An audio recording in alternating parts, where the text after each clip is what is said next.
उन्होंने फिरौन से कहा कि फिलहाल मूसा और इसके भाई के मामले को मौकूफ रखिए और शहरों में नकीब रवाना कर दीजिए कि तमाम माहिर जादूगरों को आपके पास ले आए।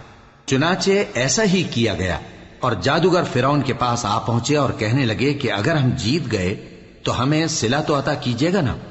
फिरौन ने कहा, हां जरूर, और इसके अलावा तुम मुकर्रबों में दाखिल कर लिए जाओगे। जब फरीकैन रोजे मुकर्ररा पर जमा हुए तो जादूगरों ने कहा कि मूसा, या तो तुम जादू की चीज डालो या हम डालते हैं। मूसा ने फरमाया, तुम ही डालो।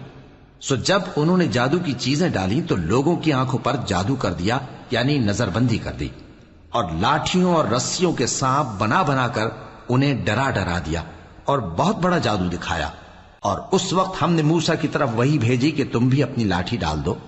तब वो फौरन सांप बनकर जादूगरों के बनाए हुए सांपों को एक एक करके निगल जाएगी।